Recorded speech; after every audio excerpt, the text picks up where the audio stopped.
You are at the conference which is called Live to Eat, Eat to Live, Better Benefit from Food Innovation. We are very grateful and thank you very much for being here with us. And without further ado, I will give the floor to the French Ambassador Serge TOMASI to introduce this conference. Mr. Ambassador. Thank you, Gaëlle. Ladies and gentlemen, good evening. As the French Ambassador in Finland, I am pleased to welcome you to this third event organized in the framework of the 2020 session of the Night of Ideas. Let me start with a few words on the Night of Ideas, the reason that we are gathering here this evening. The Night of Ideas is a French international festival built around the sole purpose of debating, discussing, exchanging and thinking together. As Alexis de Tocqueville said a long time ago, in his advocacy to promote democratic governance and freedom, we are always smarter together than alone to think and design our future.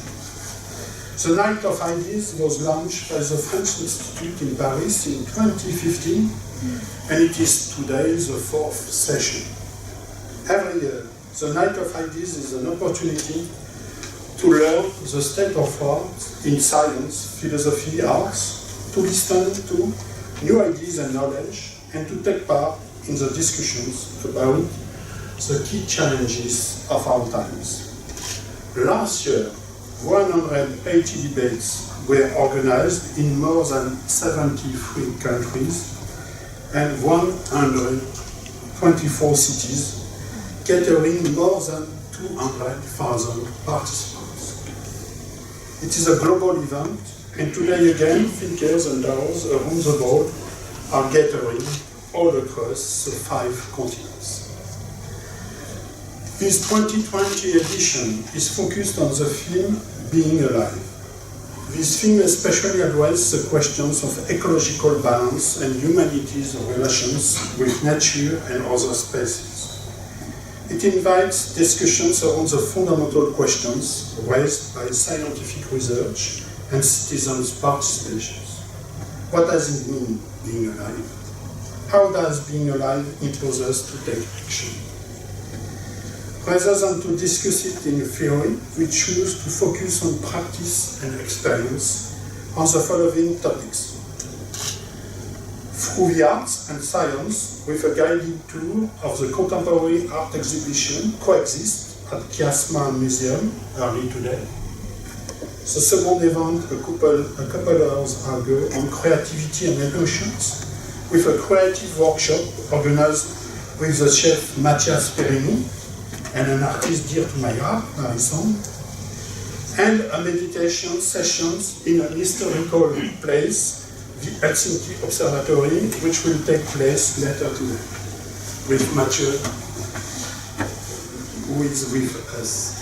I would like to deeply thank our partners for helping us to organize these 4th sessions of the Night of Ideas in Helsinki.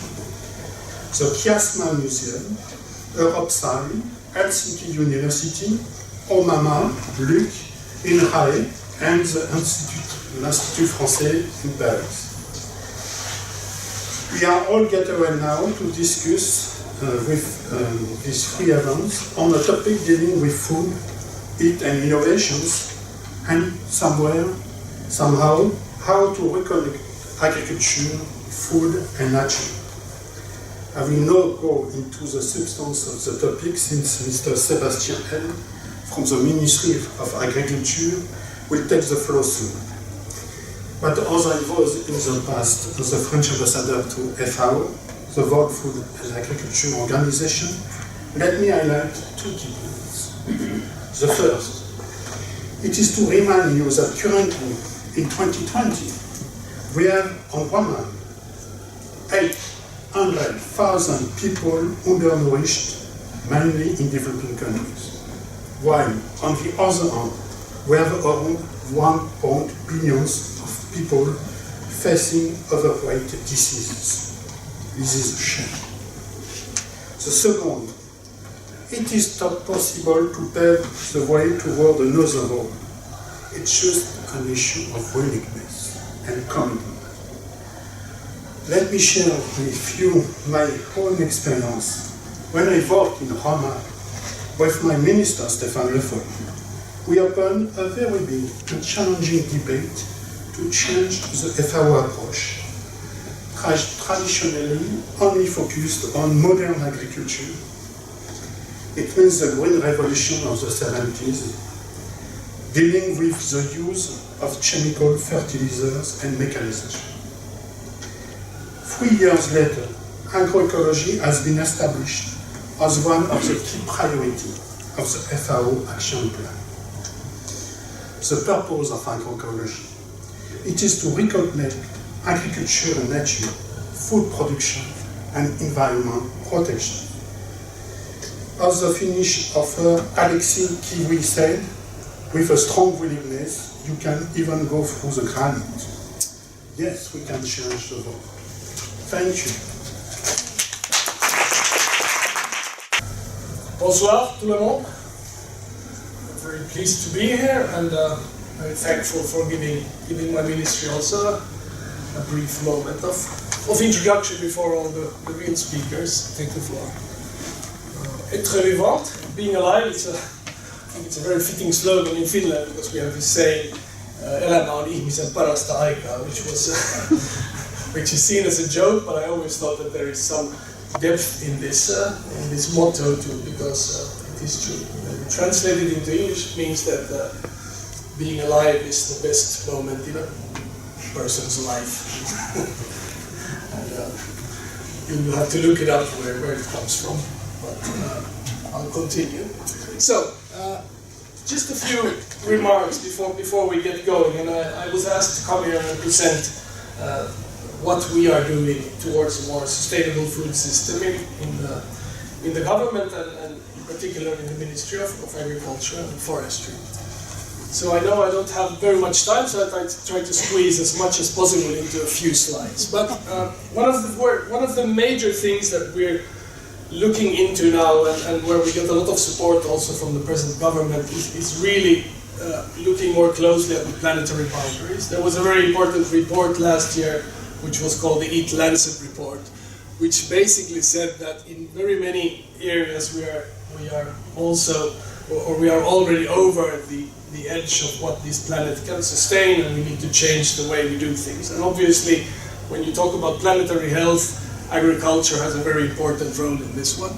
And I know you can't really see the details up there, but I will say that the idea is that as long as a sector is in the green zone, we're okay. If it's in the yellow zone, we need to be alarmed, and if it's in the red zone, we're really over the top already. So the red zones that you are there is biogeochemical factors, which is nitrogen and phosphorus flow. All the nutrients we put in the fields, we are putting too much there, and it all flows through and causes problems in nature. And when you look at that figure, the black dots over those colored areas means that what's agriculture's role in this dissonance in the planetary system. So you can see that for phosphorus and nitrogen, agriculture is mostly to blame. The other one, which is in the red zone, is biodiversity and genetic diversity, and there also agriculture and also forestry plays a huge role. We all know that we have monocultures both in the forests and in the fields, and we need to change that system, and I think there will be more about that later. Then, looking at turning our view away from planetary health to human health, there is obviously a lot of things which are wrong with the present food system that we have. The ambassador just mentioned that we have malnutrition. In other parts of the world, people do not get enough food to eat, but in our part of the world, we get too much. On average, in OECD countries, we consume more than 3,000 kilocalories per day, whereas the average, what WHO says that we should be eating is closer to 2,000 kilocalories. So we're eating 50% more food on average, every one of us, every day than what we should. Which of course causes overweight. So in our region, in Europe, we have over 50% are overweight, and of these, over 20% are obese, which means that they are really overweight. And obviously this causes a lot of health problems, not to mention that we are wasting food with what is called metabolic food waste, in that we are feeding people food that really should go to people who need the food, or maybe we could just stop creating that food because we're creating too much for our own need and for our own health. And the last point that we are looking at in the ministry is that whatever change, I mean change is coming, and we all know that, and that's why we are here today and the things we hear today. But the change needs to be fair. It needs to be fair to the consumers, it needs to be fair to the producers. The farmers are being blamed for all kinds of things now, causing planetary damage and wrecking the climate and everything. And obviously farmers are mostly just doing what we are asking them to do and what we are subsidizing. So we should stop blaming the farmers. At the same time, when we change the food system, we should make sure that whatever system we will have in the future will be also good for the farmers. This is officially what we are striving for in the Ministry of Agriculture and Forestry. Very shortly, we want to have more vegetables, we want to eat more fish, we want to reduce the amount of meat, especially red meat. We want to have more efficient use of side streams, and we would also want to have moderate consumption of meat or of milk products. Less food waste, obviously, and also going into seasonal products, which is something that we seem to have forgotten in the later years. And this is the last slide, and I apologize for it being in Finnish, but I hope that some of you also understand Finnish. And this is just, I think, a very informative slide having to do about when we look at different foods and what the climate impact of foods are. And we hear a lot of bad things about red meat and also about milk products. And I think from these slides where you actually put the nutrient content of different food groups against what their CO2 impact is, there you will see that actually milk and not even meat always is the worst thing around. Very surprisingly, rice is sort of the worst thing that you can eat or consume, because with rice it has a huge climate impact, and basically rice doesn't contain anything that you need. So we could very well live without rice. Whereas again milk, which is there the sixth one, maito, you can see that actually sort of when you look at all the nutrients that are inside 100 grams of milk, the climate impact is not so bad. This doesn't mean that we should increase the consumption of milk, that we should have more cows, but it just, I think, shows that it's been a bit one-sided, the discussion that we had at the end of last year, when everybody was blaming milk and cows and meat for everything. But having said this, both pig meat, the third last, and beef, which is the second last, still have a rather high climate impact when you look at, compared to the nutrient content. So from a climate perspective, you're not going to go vegan or vegetarian. You should consider eating more fish and broilers and egg instead. This was all I wanted to say, and thank you for coming. So I would like to introduce to you the moderator who will be with us for this conference. So Mrs. Johanna MÄKELÄ. She is the professor of food culture at the University of Helsinki.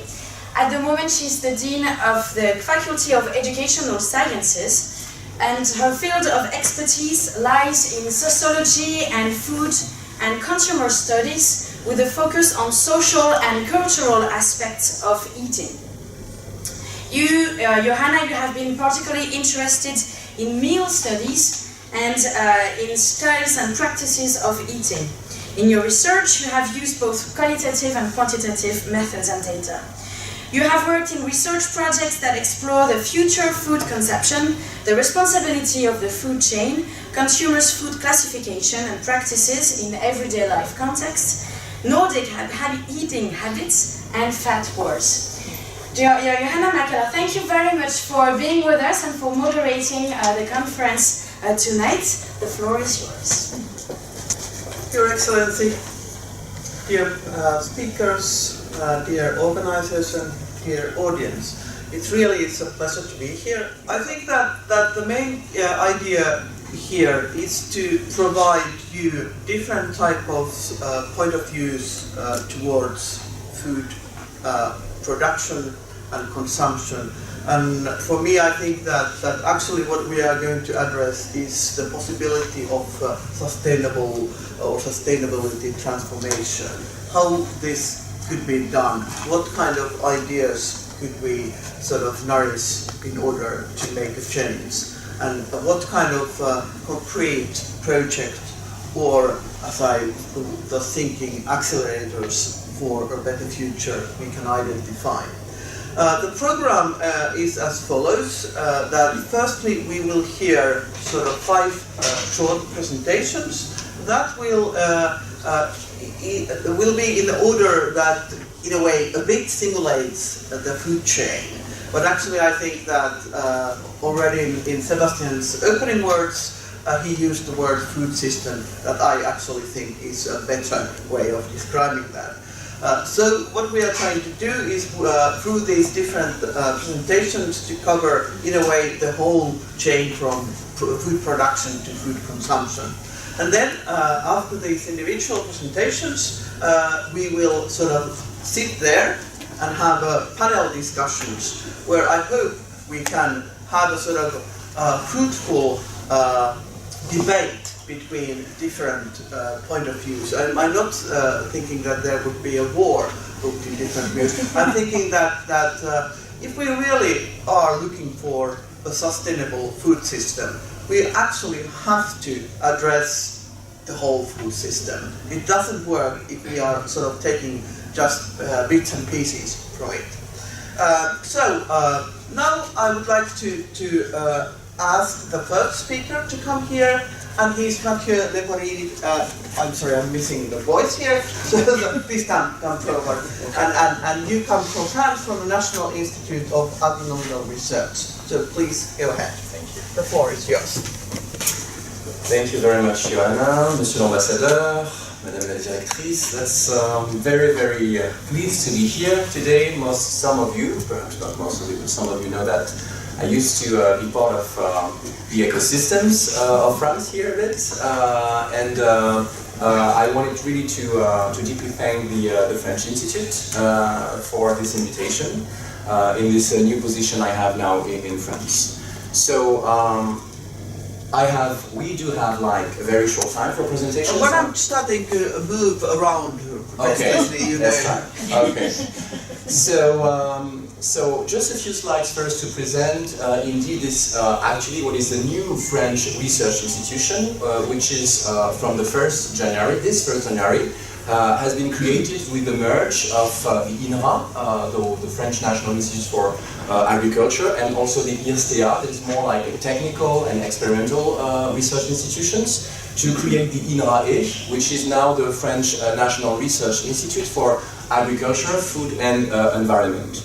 So within this new French research institution, we are committed to tackle, of course, all the challenges regarding agriculture, food and environment, and having like an integrated approach of all those areas at the same time. So of course, the objective of this new French institution that has been supported by the French Ministry of Agriculture and the French Ministry of Research and Innovation is to address global challenges through the Earth system. So we are facing those global challenges, and we know them: the climate change, biodiversity loss, degradation of the environment, pollution, depletion of fossil resources and malnutrition. And the idea of this new research institution is really to handle all those challenges at the same time, not on a like silo way, but more on a transversal way. So food security and safety, natural and anthropogenic risks management, resources management, and socio-ecosystems resilience, and reduction of inputs and waste.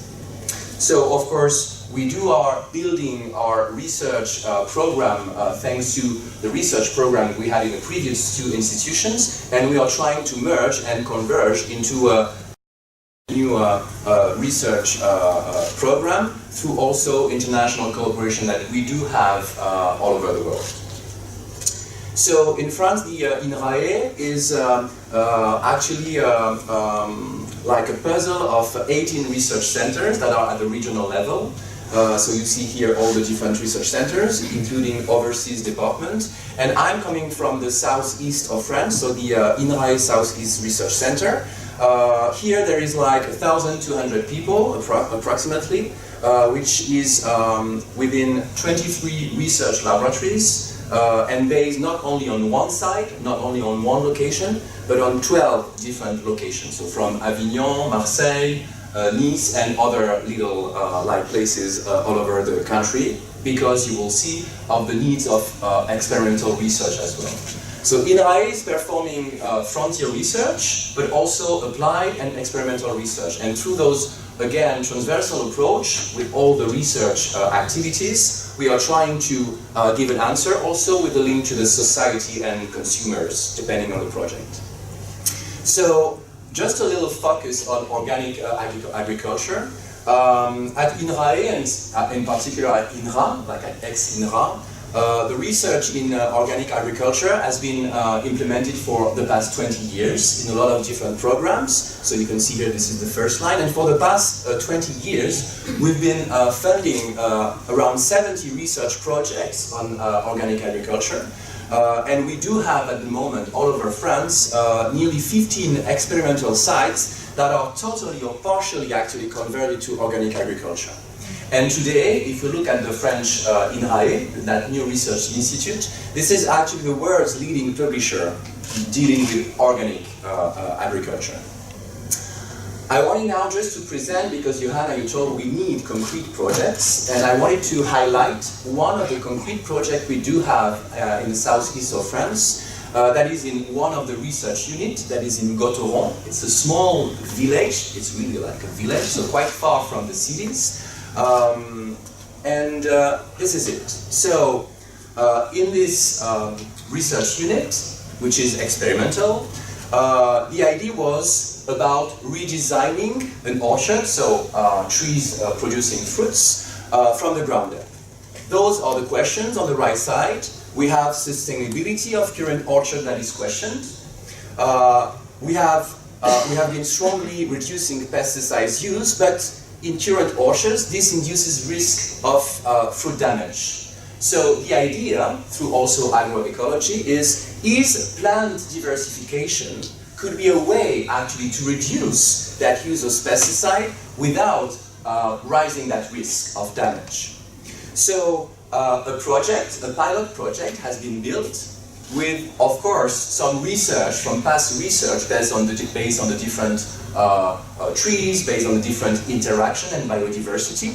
So in that experiment, we have fruit species and cultivars alternated between rows, you will see. So we have apple, plum, peach, apricot, fig, pomegranate, nut fruits, and soft fruits. Those are chosen in particular based on the research of those trees. We thought that for that, we're going to add to foster biodiversity in a sustainable way also and see the interaction, because the fruit production and also the biodiversity. So we have what we call companion plants and habitats, so foster biodiversity at the landscape scale. And the idea is trying to have that production excluding all pesticides. So you may know that in organic agriculture, some of the chemicals are like biocontrol authorized. So this experiment tends to try to have zero pesticide, zero chemical in that perspective. And this is, as far as we know, this is quite unique actually. This is a quite unique experiment like this in the world. So, the point was, what about creating a circular orchard? We worked, I mean it's not I said we, but this is of course the research unit, it's not me. Spatial layout, mixed cropping, and multi-layer design. So compared to its surface, the circle is the shape with the smallest outer edge with the surrounding landscape. That is a potential source of pests and diseases. So this is the first item. Instead of having like regular, rectangular, etc. orchard, let's try to build a circular one so that we are going to reduce the risk of being attacked, because the surface, like the space will be reduced.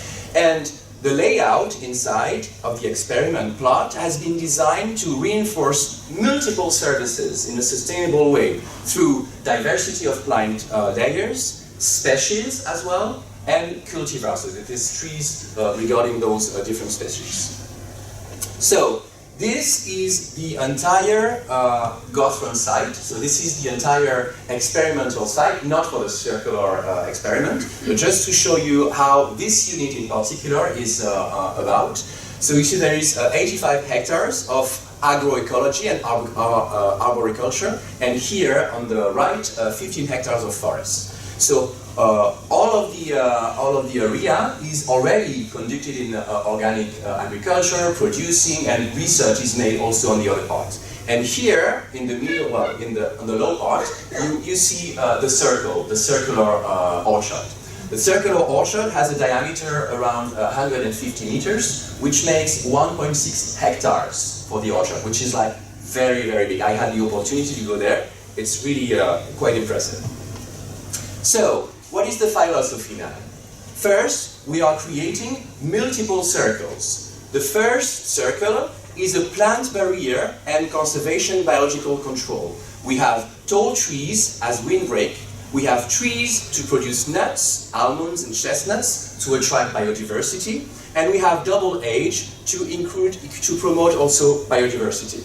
Yes, I'm going fast. We have trap plants. So this is the idea here. As you see, we have the barrier and windbreak for the first row. And then the second row, we have trap cultivar. You see the little animals coming here. And we know that those trees that are not meant to produce the fruits are going to actually to trap the pests, right? So that actually the other one are made to produce the fruits. And they are stuck on the first rows, and in the middle, they won't be anything.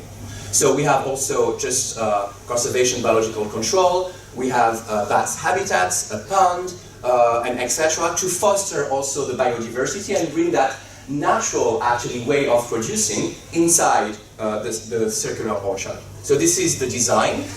So with, you see the alternance of different trees and production within also the row and inside the pond. And just to mention also that this experimental site is not just to produce, this is integrated through what we call the ALTO project, which is actually in relationship with the consumers, the farmers, and also other producers to better understand also if the results, because the fruit that are going to be produced, we are already working on that, are different from the one we do have at the moment, for instance, in the shop. So we are also working with human social scientists in order to see also the consumer behavior regarding this new kind of project. Yes, Kiitos. Thank you very much. I would like to invite the next speaker. He's Xavier Hirz, and he comes from the National Research Institute, Finland.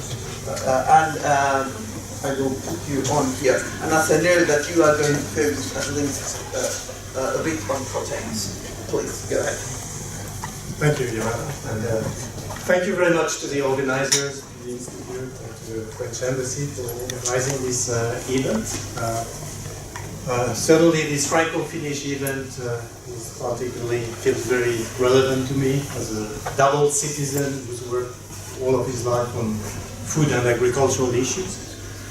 So as Johanna mentioned, I work at Luque, and Luque is the equivalent of INRAN in France, to simplify a bit. And of course Luque is a big place. We are 700 researchers. And about half of these work on food and agricultural issues. So it wasn't so easy to pick a single topic for this presentation. And I could have made a different choice, but I decided to talk about this protein transition and the protein challenge. So let me first explain the problem, if you want, by making two observations. The first one is that in, let's say, Western countries, Finland, France are good examples, we consume a lot of proteins, and most of these proteins come from animals. And the second observation, or fact, is that these animals are fed proteins, plant proteins, that are usually imported. So a lot of the chicken and the pigs in Finland, for instance, a lot of their feeds are actually imported from South America or North America in the form of soybean. And these result in high environmental impact. And it was mentioned before that land use in particular is very much closely related to biodiversity.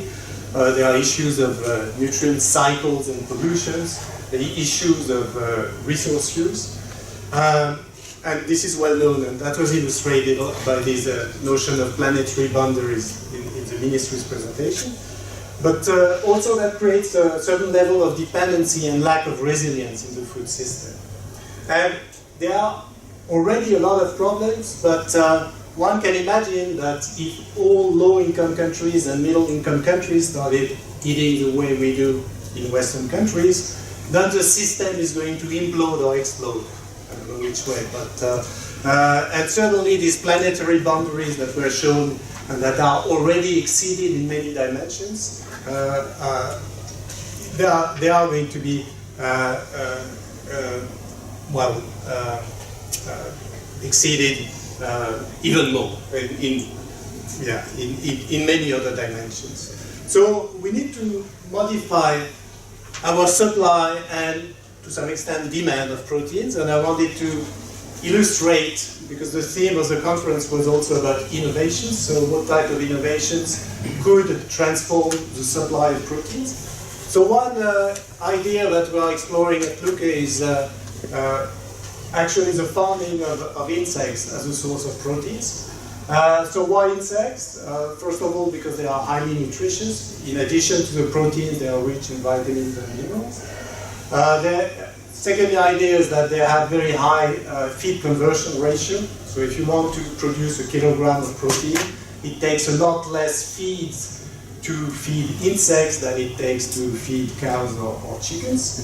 The third aspect is that insects can actually eat a variety of different foods, some of which can be side streams or even wastes of different agricultural sectors. There are some examples in southern France of insect businesses that are using the waste of the fruit and vegetable industry.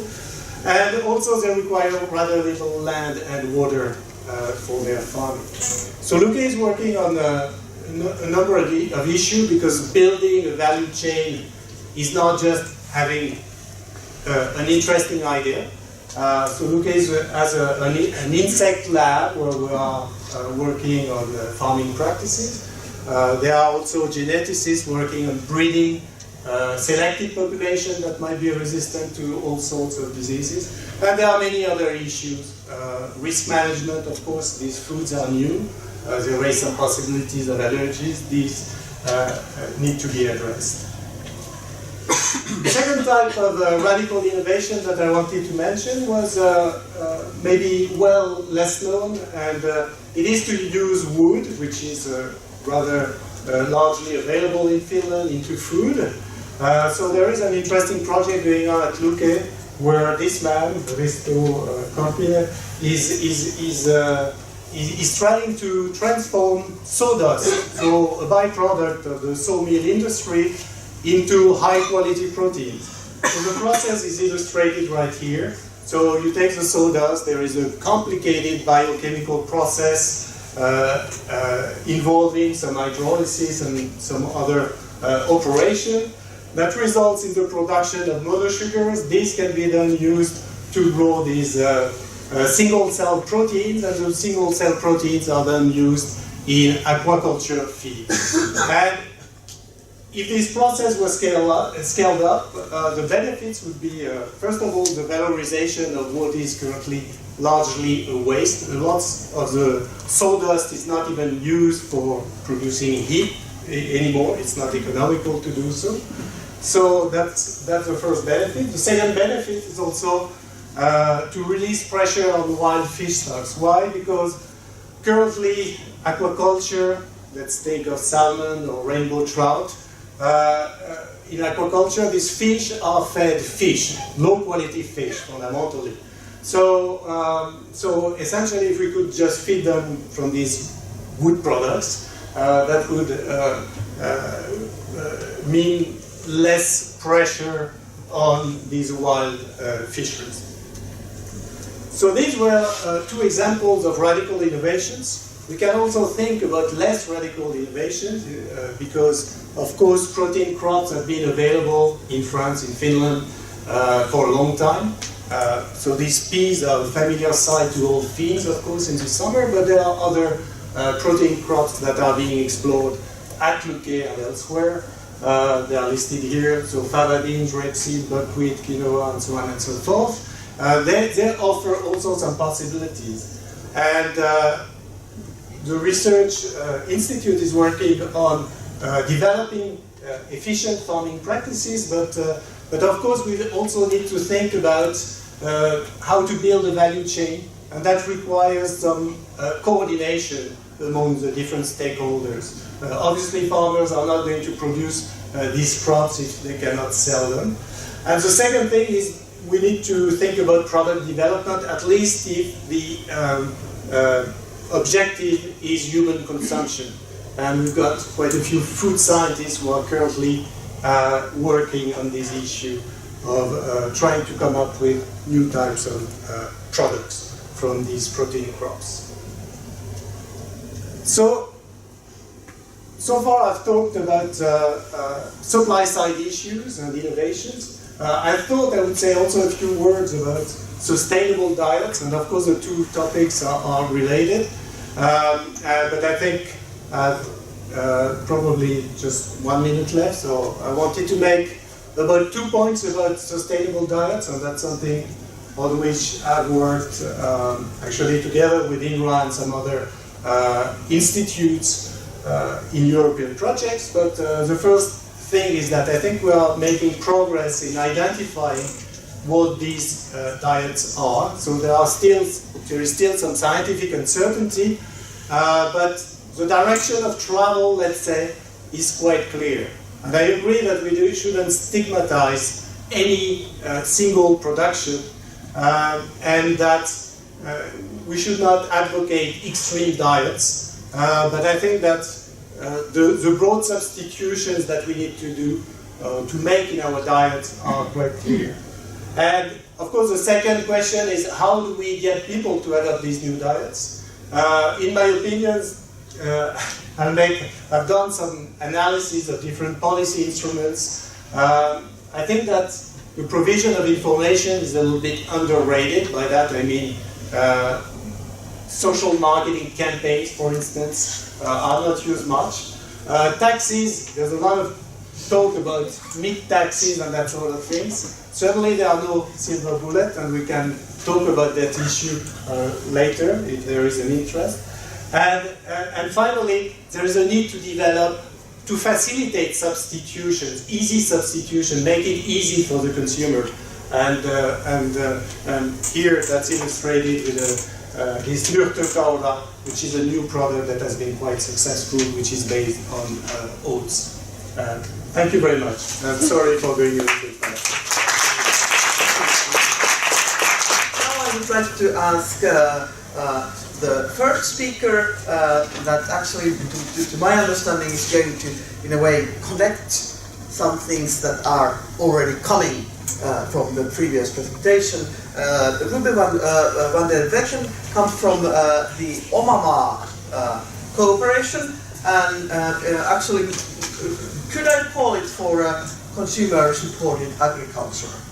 That is CSA, yes. Yeah. Okay. Yeah, that yes. Is, yeah. So, please. Good evening, and we are also, me on behalf of Omama, are thanking the French Institute for organizing this discussion. A pleasure to be here. It's wonderful you invited us to be here, and thanks already for the previous presentations, which were interesting. And perhaps with this presentation we go from the more security side to the sovereignty side, food sovereignty. Yes. So Omama is a 10-year-old food cooperative, which has its main farming on the Lassila family farm in Tuusula, which is about 30 kilometers away from Helsinki. A beautiful farm, some 50 hectares of land, forest, in front of Tuusula Lake. And it has been in the Lassila family for centuries. And we could say that the open arms of the farm family is really what is an important part of the secret of Omama, of the magic of Omama, if you like. In our cooperative is also a second farm, Kaukontile, which is close to Omama's farm. Activities are there on Lassila's farm. So the co-op has 4 active producer members, one of them being Jukka Lassila, our main farmer of the family, another one standing here in front of you, and some 170 full members. And I see in the room a few of them, one of them who even just now picked up his food bag.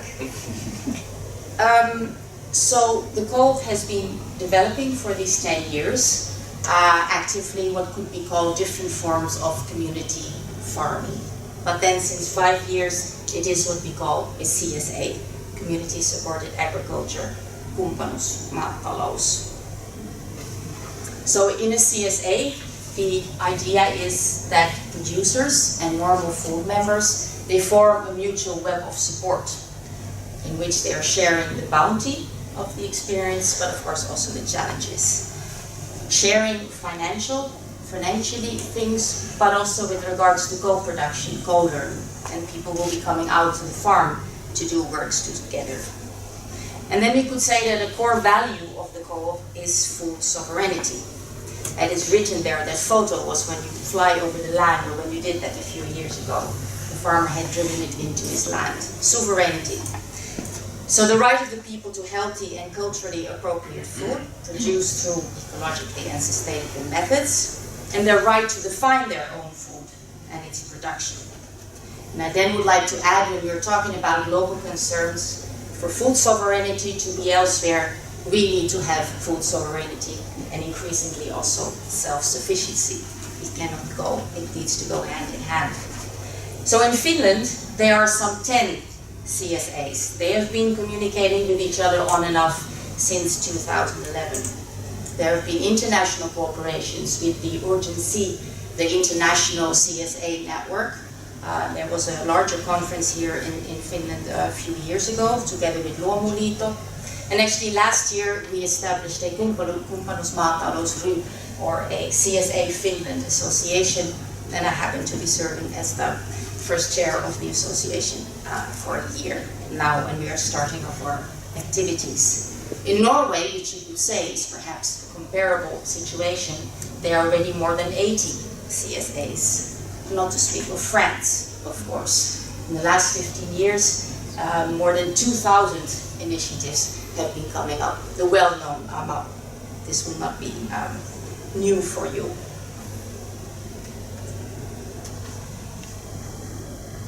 Stepping to what is at the core of Omama, and this is a very radical quote from our farmer, and allow me also to translate this with you.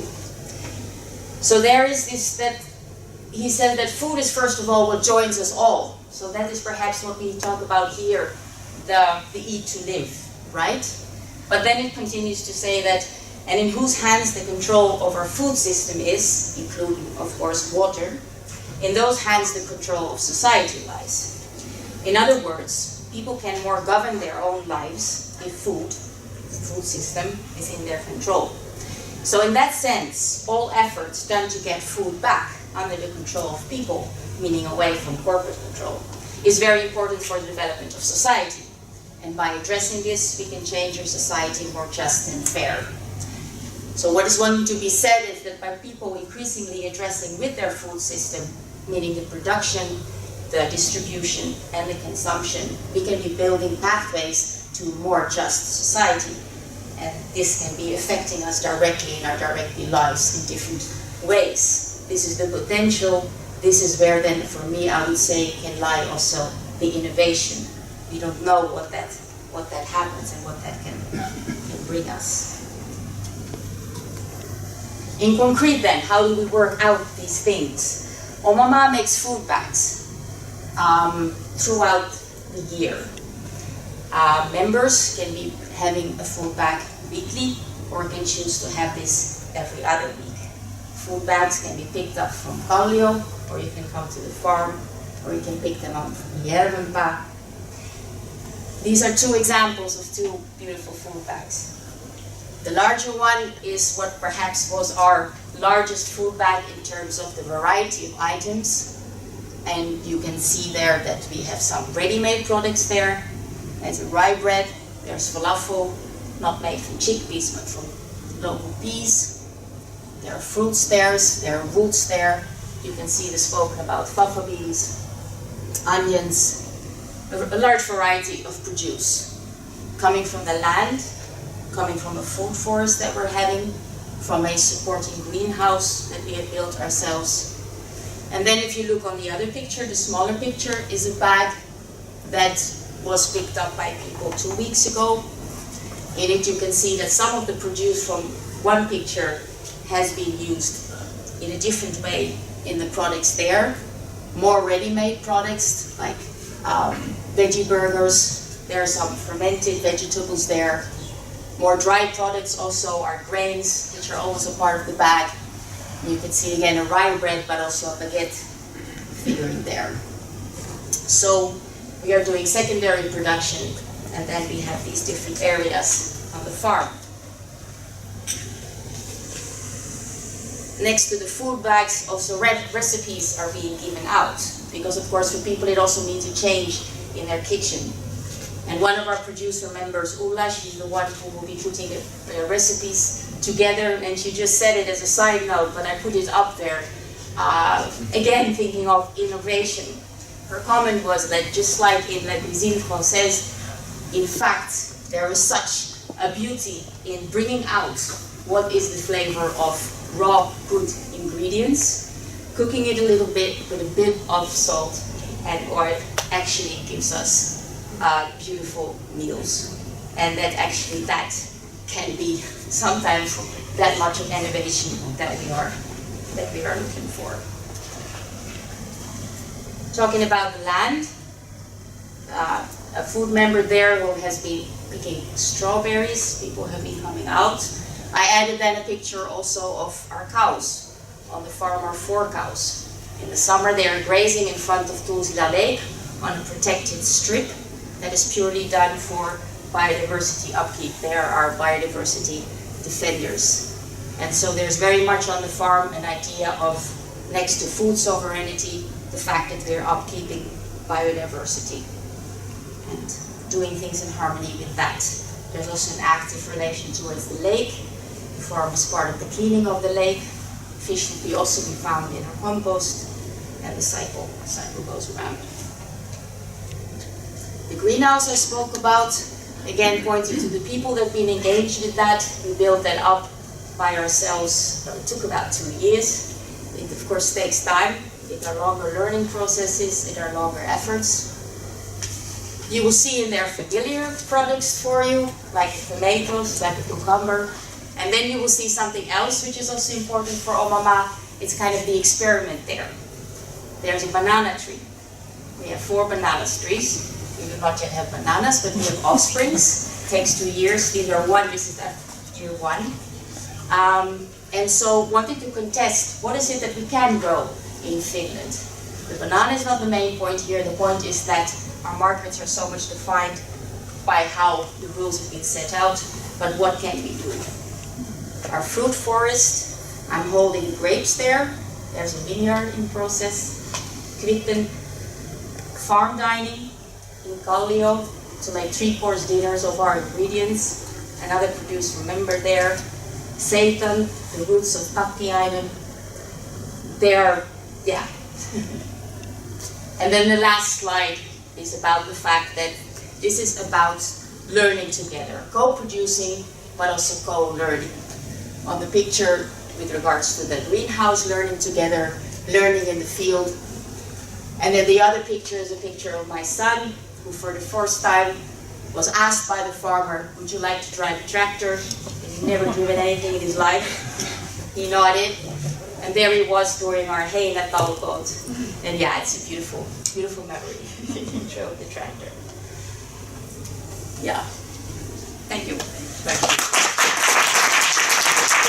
Now we are going to move again towards sort of, I would say, to my mind, some kind of citizen activities, and so we have Sanni Virtanen, and my understanding is that actually we are going to present sort of several organizations here.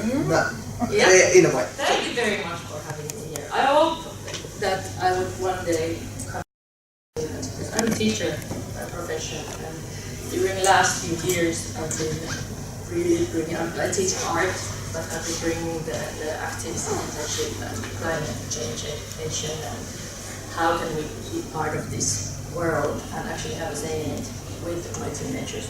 So, thank you. So first I need to explain something before we go to the food.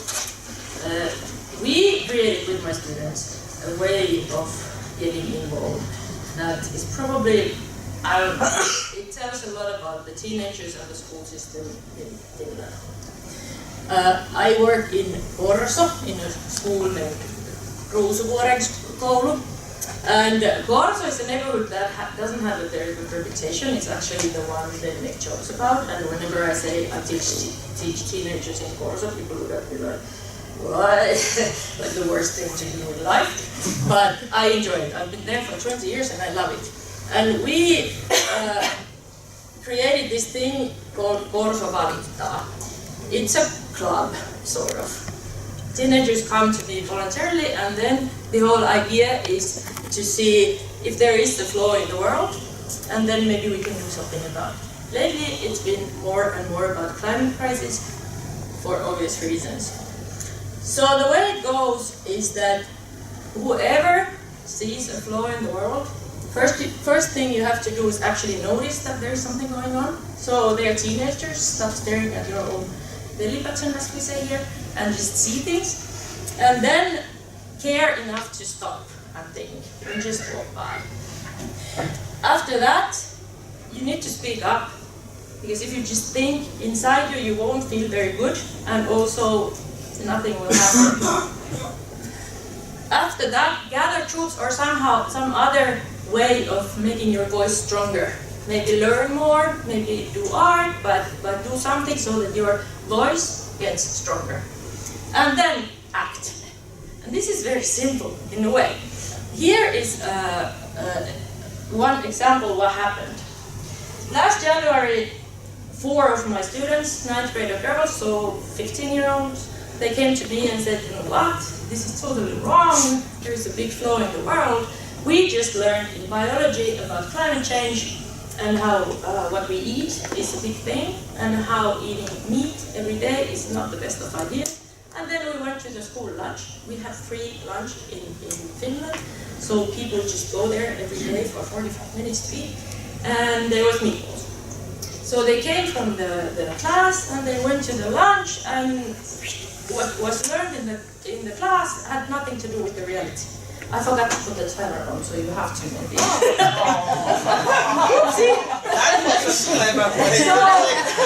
So I said, well, why didn't you choose the vegetarian meal? Because there's always a vegetarian choice. And they said, what? Can we choose that? They didn't know that they can choose it. So obviously a flaw in the world. So we started gathering more information. We contacted World Wildlife Foundation and we asked around, and we made this great video about there's a flaw in the world. They tell us this and that in the class, and then we go eat meatballs, and this is not good. And we also found some other people around us, mainly adults. So then I walked to the a big meeting where there were all the principals and very many teachers of Anta, some 400 people, and I thought this is like the best thing ever. I will show them the great video. I will tell them we can do things about climate change also at school. And what happened, because the whole day they had been hearing inspirational speaks and things that people had done, and how everybody was smiling, and I was the last of the day. And I came and I said, there is a flaw in the world, and we are in trouble because there is a silence at school. We do not speak enough about climate crisis, yet the children live it. So there is a big gap there. And everybody just went like that. And I could see, okay, I've lost it, I've lost everything. They will not hear anything, they will start crying and we're done. None of the schools contacted after, even though we had challenged them. None of the Vantaa is a big city, and none of them contacted. So it was not the best day of my life to walk to my students and say, what, I blew it completely. But we then started to somehow look for more troops, and they themselves, the students, they said, it doesn't really matter because we want to meet people from the other schools that also think like us. We are bored of being here alone, so we just want to meet others, and I thought, why not? This is where Aiden comes in, because the same guy who has the Omama bag is a teacher from another school. And him and his students, they joined us in this. And we started to also, then we had 2 schools already. And they were meeting and it was fun and everything. And well, long story short, then there was the meeting where we could all go to, and we met the deciding people and we explained why this is wrong and all that. And also World Wildlife Federation, they came and wanted to make an example of our program and tell it to 40,000 people, so my students were worried, okay, wow, now somebody's hearing us. The social media started hearing us and we got messages from here and there saying that it's great what you do. But in the summertime then, I was still thinking that there must be something more to this, even though we sort of had succeeded in something. Because in the autumn when we went to school, things had changed. There was the vegetarian meals was first, so people knew, and there was more information, people knew that you can choose it. And then there was less red meat and more vegetarian, like you can choose from more, like that. And it was quite great, nobody really thought that this would happen, but it did. But I was still thinking there must be more to this, and now I will be fast. So my job is to be a teacher. I understood maybe 50% of the science and the knowledge under the insect burgers. But I work with the people who should then eat the insect burgers. So we serve in this country 900,000 free lunches a day. It's a big, big thing what we eat there and how much goes to the waste and all that. There's more. If lunch was like a subject at school, that would be the main subject of the whole school because you have it every day. Yet we don't do anything about the values that the lunch carries. They just go, they eat, and then they go learn things. So there is a big gap. There is 40 to 60% of the students decide not to eat. They go to the store and buy croissant, which in Finnish is of course croissantti. And then they buy energy drinks and they just decide not to eat because the attitude is that school lunch sucks. So we don't want to eat. So there's the triangle. For sure we need to get the emissions down. And for sure we have to have more carbon sinks. But where the school power is in the people. How do we get the people in? And how do we get the change in the how people grow to be the adults they will be? So then, it doesn't matter if us teachers don't understand everything about everything. But we understand students, we understand people, and we understand sort of, that's what we do every day. We try to see the person and help them to find the way to be the best person they can be. Oh dear. So, then we started thinking, what could work? How do we bring those values of what the school is and make it work? And we started thinking, how about an app? Because they are glued to the phone. So what if there was an app up in Finnish? You just add an I and you almost always get it right. So that is fun, and maybe a student, it could change even the attitudes. And maybe it could happen so that somebody has an app in the phone, and when they go to the lunch, they decide what they will eat. And they choose it already in the app, which means less food waste because they had chosen it before. Then something happens, a forest starts growing when they make the right decisions. Maybe if you and me, we do it together, we get a monkey in our app. And then if you, me and me, we do it together, the monkeys start dancing or whatever it might be. So we decided that, okay, we need to, I will skip this. These are hard sentences of what this is all about, but we can speak about them later. The school, how we work, yeah.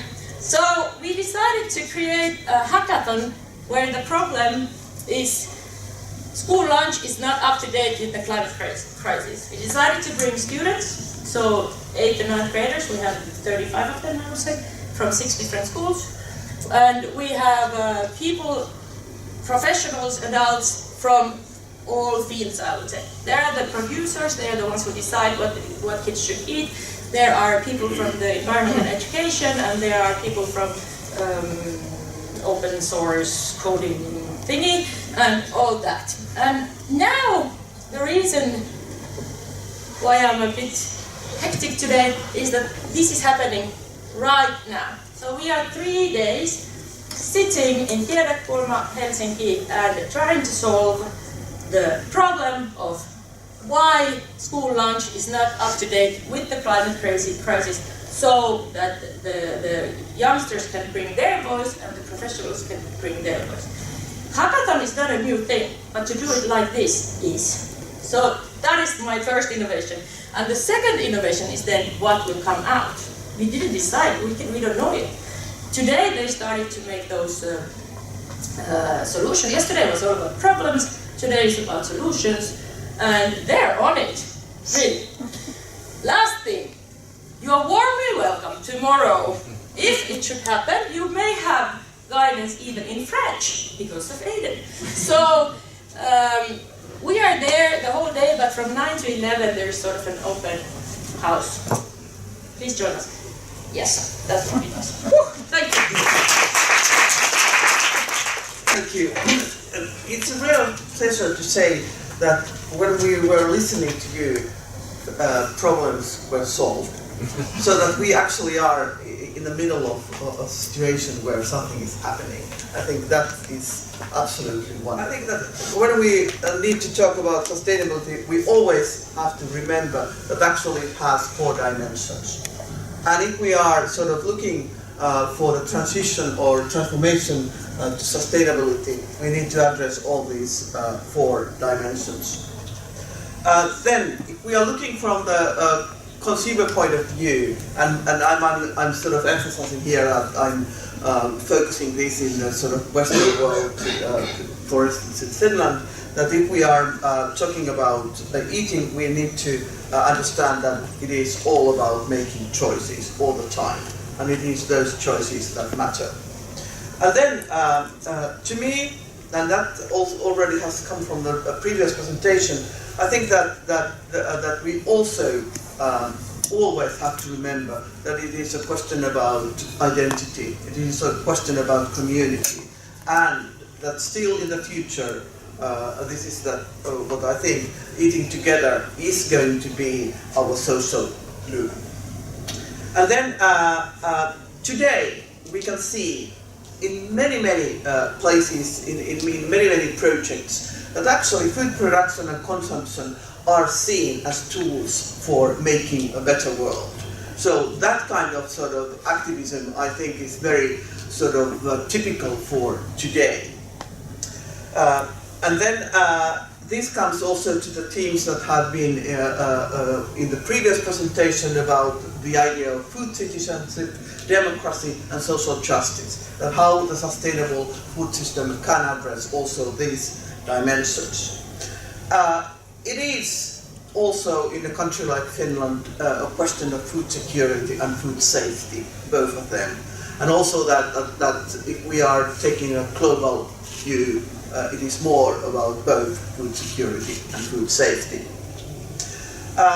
If we are thinking about what kind of transformations we can create, I think that we need to think about something that I have been calling for culinary heritage, meaning sort of not only the sort of traditions, but we actually have a sort of a kulinaarinen perintö. So you can use your heritage how you ever want to do it, but it can be also a very sort of inspiring, in a way, platform for making innovations. Also sort of accepting new technologies or accepting also novel foods. But of course, if you have this, in a way, platform of culinary heritage, it is easier to, in a way, create change, because it is not so that people would be introduced totally new things. There is a, in a way, easier way to embed them in people's everyday life if there is this idea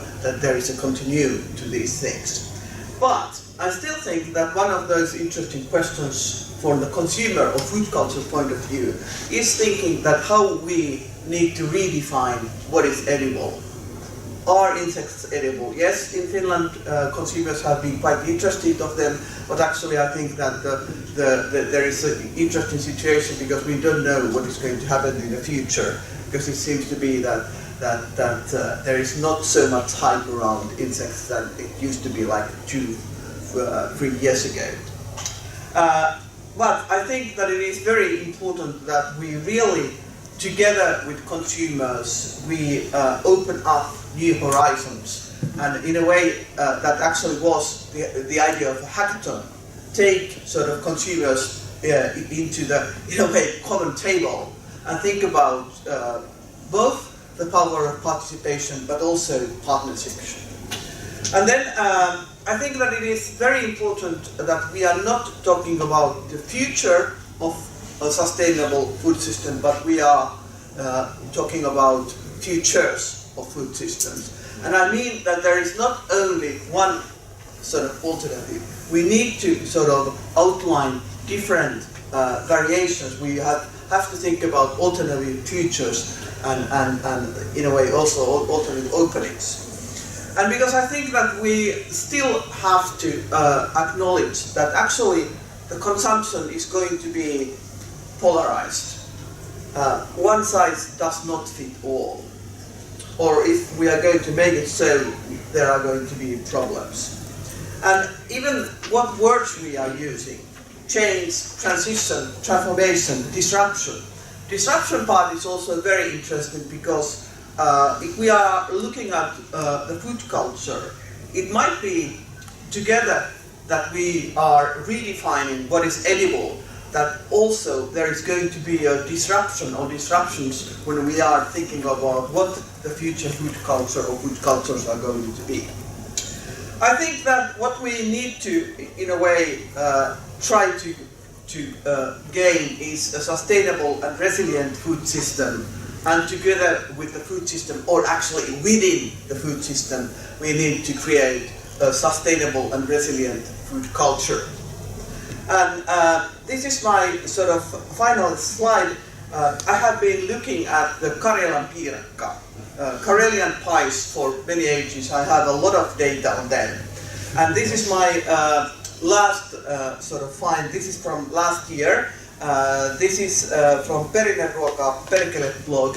And this is sushi rice pies. And as you can see, it is nori that is instead of the traditional rye dough in there. And I think that this is a very good example of how actually our understanding what is Finnish food culture is changing all the time. Thank you. And now I will invite all the speakers to the table and we'll have a discussion.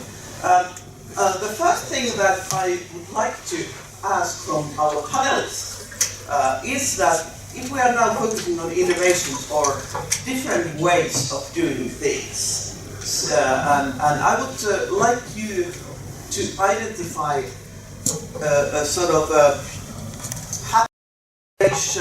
way of doing things that has, according to your own experience, acted as an accelerator towards sustainable food system.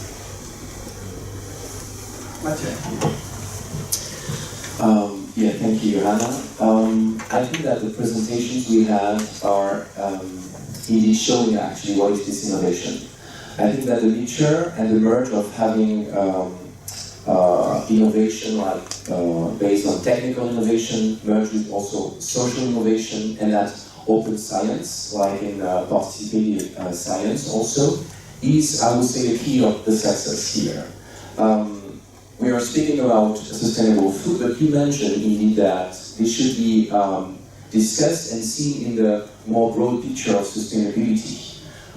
When you look at the Sustainable Development Goals, we can see how everything is interconnected. We're speaking about food, but we are touching so many different topics at the same time. And these should be really taken into perspective. And what we do see in all the research and innovation that are implementing at the moment, and for, I will say, quite recently, is all those interactions between all this kind of innovation are bringing actually new innovation by themselves. And this is really those results that make concrete all those ideas and goals to the level of the consumers, and also at the economic level, to the farmers, and etc. Yeah. Thank you. I must say that I totally agree that we need to, at the same time, look at for technological and also social innovation. Ruby.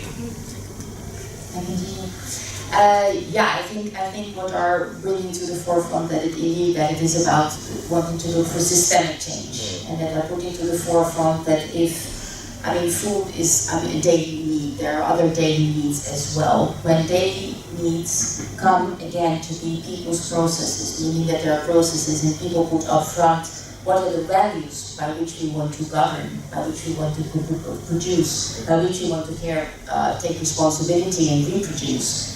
Then you come to systemic change, which then I think I agree can be breeding a whole lot of innovations that we are probably, that we're seeing little bits of already, a little around our, you could say, little experiences, and it's also brought here. I mean, there are little different paths coming up of things being done in different ways and in different way connecting. And I'd like to add to that so what then are talking for, I think, fundamentally is, we're talking about that food then is a commons, and then you're kind of wanting to say that it's not, because the next question would then be, but can this be producing real change? But then you actually could say that the secret here is that when things are commons, it's when it is in people's hands to be co-governing it, and you could have many of these kind of different experiences, and together you could be producing a much larger change than what perhaps this little, you might say, utopian experience somewhere in Tulsa is about. We shouldn't see it like that. We should see them as core units, as commons that can be producing something much bigger. But this is what then real change is about, and I think that there's a bit of a problem if we are sometimes with food, we are trying to make changes which are actually more cosmetic or reformist, or perhaps wanting to do, or perhaps wanting to serve markets, but that's, how do we get change? Sorry. Okay. The question was what phenomenon might accelerate the transition, and the answer that came to my mind was Greta Thunberg, and I think young people in general, and I think that was evident in the previous presentation as well. The fact that younger people are so aware of all these sustainability issues and are more and more vocal about it in demanding changes, I think is quite encouraging. And of course, we need to be a bit careful. I live in Helsinki. I have a teenage daughter, and half of our class are vegans and all of that. But this is not the world. We all have our bubbles. But we've done some work actually, some colleagues in these protein projects in particular, looking at young people's willingness to change their dietary habits, and they very much acknowledge that change needs to take place, I think. And there are some interesting differences between boys and girls, and we could talk about that, but I think this is, the source of hope.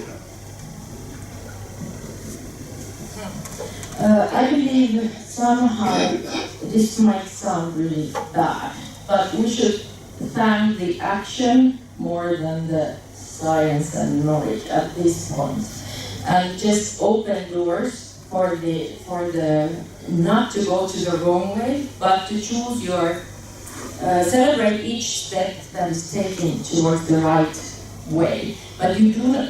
It's a bad thing to think if you have to know so many things and have to have so many ready ideas in your head before you can make a decision to try to do better, then it will block many people from taking the step. So in my school we have 520 students, and in Finland when people don't choose the school, they go to the nearest school. So we have the whole variety. And when we try to do something, we have to remember the whole pack. Those who don't care at all, at least yet, and those who are ready to go fight on the barricades, and everything in between. And try to just offer as many ways of taking action and join and so that they can be part of the solution instead of part of the problem, even if they don't really even understand what the problem is. That is what I think. What's it? Yes, taking this one. Yes, and at the same time, I think that science is just not bringing like theory or just a state of the situation. Science is also bringing solutions and actions. When we are doing some experiments in connection, for instance, with the AMAP in France, or you have here in Finland, we are participating also actively in actions. And this is, I think, thanks to all of that ecosystem, like the science and also the one who are acting with the science sometimes, that then we can indeed find the solutions. Because everything, for instance, that you are doing in an app or in a place like you is also based on knowledge that you have in the past, but also the knowledge that is arriving through the science. And the science is improving also those possibilities here. So I think it's, just like to answer the point you mentioned, I think that the science is, it's not only just having the knowledge, they are concretely participating on the action as well. Yes, I need to make it a little bit softer. Okay. So the thing is that when we are at school, we give grades of the knowledge. So the thing in their head is that you need to know this and this and this, and science is always like the whole climate crisis education it's in biology maybe 2 hours a year or 3 hours a year, but they go to eat lunch every single day of the year. So that way the action I would like to bring to the schools more, but I by no means want to say that science is bad or wrong, but in the school, the way we get people moving is that, like Greta says, once we start acting, the hope is everywhere. So then they will learn, and they are more ready to learn. For example, we had this, when the Amazonia was burning, I had a group of students who were worried about that, and we decided that, okay, we need to do something. So we decided to have a palm oil-free Friday in one of the closest, like the grocery store with the shopkeeper. And the shopkeeper said that, okay, you can have these potato crisps that have palm oil, and you can have those that don't, and then you can ask people to taste and then talk with the people. I am so sure that some of the kids went because of the potato crisps, but I'm also so sure that they learned when they did that. Yeah. Yeah, I would just briefly connect to that, but of course totally agreeing that, and we have also with OMAMA, we have quite some partnerships of researchers coming around, people around that want to do different kind of discussions. But then, having at the core that want to seek for empowerment for people to believe that we can change things, that we really can do things different. And then at OMAMA, concretely speaking, I talked about it a little bit in that slide, but what we're wanting to do is, it's a very permaculture-oriented idea, but to simply look at a farm to see what are our resources, and then to think that, okay, for instance, we want to have vegan cheese, it means that the first year we need to build a cellar. How are we going to build a cellar? Is it going to be under the ground or above the ground? How are we going to match to understand what we want to grow? Are we going to be burning our tiles, or what are we going to do? And to to learn to do those maths and to think together about it, and then you start to be able to look through all the hoaxes of all the billboards where they're telling you n'importe quoi. And then to empower people to understand we can do things different. That I do feel is, and that's of course also a very solidarity economy kind of idea, that our whole thinking about acknowledging technology, of course there is specific knowledge that simply requires that we are, it's very good for to learn about from scientists. But then there's an issue about that things cannot be so mystified that you start to think that we cannot ourselves be engaged and that we can only try to get from our policymakers change, but actually it's about making change also on daily issues. And how do we do that? It's not only by going on Friday in front of Parliament. There is representative democracy, but there's also direct action for us to take every day. Yeah, I just had a quick comment, and I share the sense of frustration sometimes over the slowness of research, and I fully agree that we need to be able to make decisions without having perfect knowledge of some of these phenomena.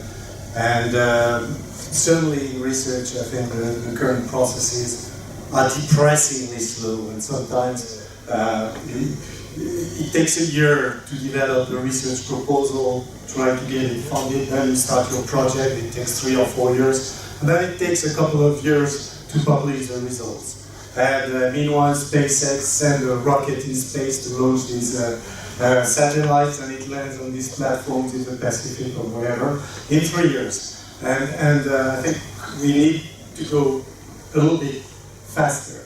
At the same time, science is slow, and we need also to quantify effects. And to be more maybe optimistic, I'd like to say that in Finland in particular, with respect to the chemistry of soils and the understanding of carbon capture in soils, there's been huge progress, and we know now what we need to do in order for some of these soils to stop emitting huge amount of carbon in the air, but instead to start capturing. And there are huge gains, and it is really science that has allowed some very concrete solutions to be identified.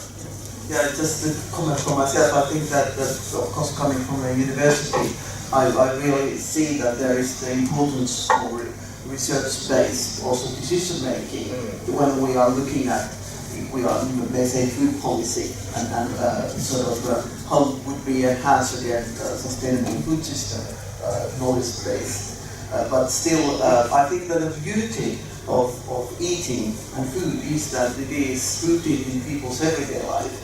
For instance, the project that Sami was telling us is a very sort of fine example of what can be done in people's everyday life contexts. But Sami, what do you think?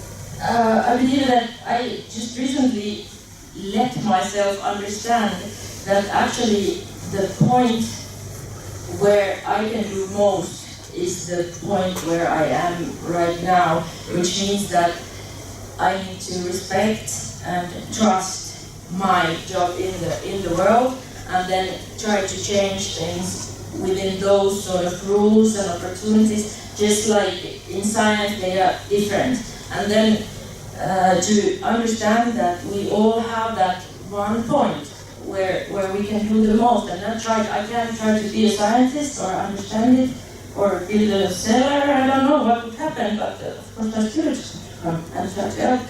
But it's a very good feeling to find that this is what I'm good at, and climate crisis being so hard and complicated, it's good in that way, because we each have that problem. We all are needed.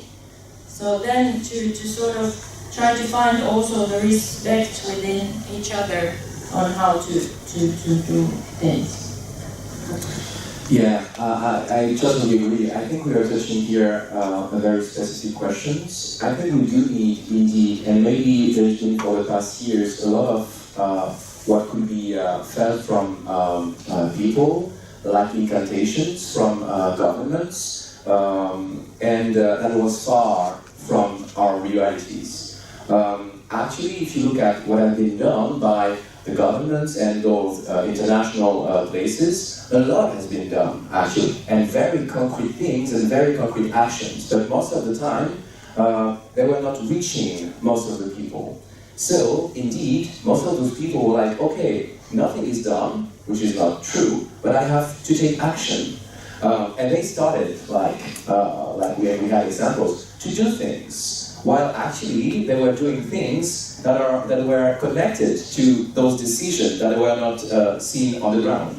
And this makes me think about the climate change as well, about all those, again, goals and what we might call incantations from international and organizations. And actually, while they were all debating on that, cities took the lead on concretely being active. And for the past years, it's been also in the Paris Agreement, there's been for the first time a strong connection between those goals and actions at the governmental level and the concrete actions from the cities. And I think this is really something that we need also in the food chain perspective and sustainable food, like now putting those links between the laws and those goals and the concrete actions that are already actually implemented. They are complementary. There's just the connection that maybe is still missing. Yeah, that's true, and it definitely, I think it is so that the Paris Agreement really has been awakening, maybe, but also that given the room for people who already have been thinking that we need to have a change. But I think that I could now turn to the audience, and if you have any questions or comments regarding our team tonight, so please go ahead. If you have questions to our speakers, or if you want to add your own comment, please. Have it. Thank you. Okay. Well, I've been modestly participating with my club to fight the challenges of the food industry. And well, I think that you have also quite long hindsight to judge what is the situation now and in which direction it's going. So my question is relatively simple to all of you. Like, are you more optimistic or pessimistic to the direction where the food industry is going? Thank you. In a way, you took my final question away from me. But please, what are your sort of spontaneous reactions to this? Okay, I'm super optimistic, actually. I would say this is perhaps by nature. No, I think there's, like I just said, I think there's a lot of very complementary concrete projects that are being implemented. This is true that we are facing real global challenges, and that this is perhaps, you might say, not a little action that will change everything, but actually it could. You mentioned Greta, but it's just an example of one person being suddenly very popular and well known. It could be the same case as an action, which could be very concrete. At the same time, I think that there is more and more value that is brought to all those topics. We know with all those challenges, climate change in the first place, impacting the food, impacting the water resources and all of that. We have also all those people moving from the land, leaving their countries because of all those issues. So we are facing indeed global challenges that need global and international cooperation. I would say that at the moment I will be a little bit less in that period optimistic regarding that global international cooperation, and this is, I would say, perhaps the dark point at the moment. But beside that, concrete actions in all the layers that I was talking about, from the government to the ground to the citizen, there's a lot of initiatives and there's a lot of hope as well behind. So yes, quite optimistic, definitely. Yeah, well, I would say I am moderately optimistic. No. I used to work actually in the UK and about that's more than 10 years ago, I went to an event, a public event, where actually not a public event, it was the Meat and Livestock Commission, I think it was called, and that was organizing its conference, and they invited a climate change specialist, and that poor academic presented her views to a very hostile audience, and there were lots of comments about all these being communism and very strong words, and at the time I felt that the industry was very much in denial of the reality. Nowadays, if we look in Finland, if you take Valio, the dairy cooperative, there are very ambitious plans to produce climate neutral milk, whatever that might mean. But I think that industry has really taken challenges because obviously industry can no longer ignore them. But I think there is a genuine realization that they need to tackle these issues, and that in some cases these issues can be an opportunity as well to differentiate themselves and to create new businesses. So I would say, because your question was specifically with the food industry, that I am moderately optimistic. Rudy? I would say I'm certainly optimistic with regards to the fact that I believe that there's a lot that we can do. I think that movements in the Global South, people in the Global South have for decades already been struggling with things that we are now daring to start to give a name, and that we are now starting to see through as producing a lot of misery basically around us. And yeah, what I do think is that perhaps the notion or understanding that it is indeed systemic change that we are needing is something that still needs to find more base. As also for an understanding of the potential that that can be giving us, that it's not so much about letting go about things, but that there is a real big potential out there that engaging with your food system in fact can qualitatively bring you so much in life, in daily life. And then how can we find support for that, of course, also in societal structures, and that brings us then to like what would then be needed for that to happen. We get to subjects as, like it or not, things like basic income. We get to different kind of subjects that what enables transition for people to be more engaged with something as their food system.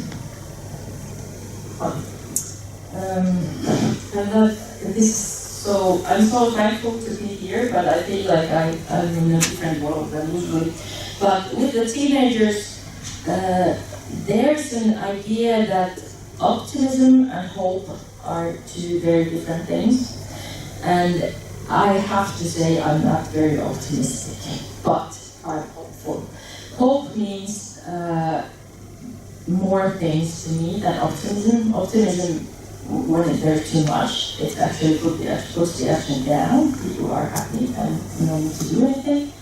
But there's a philosopher called, I think, Jonathan Lear or something like this, who has an idea of radical hope. And radical hope is something, it means that even if you are not sure of the outcome, that taking action and start doing is valuable as it is. And that is what I believe in. That that there inside a person, every human, even has always been a need and even a right to join others and start building a better world. And if we start doing that, things will get better immediately. And this I see in course of teenagers almost daily, that just opening the door and saying, you know what, I don't know what's going to happen, but it's super important that we just start doing something now.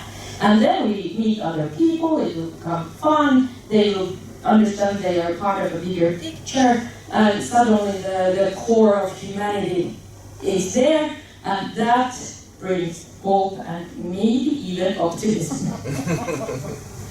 Thank you.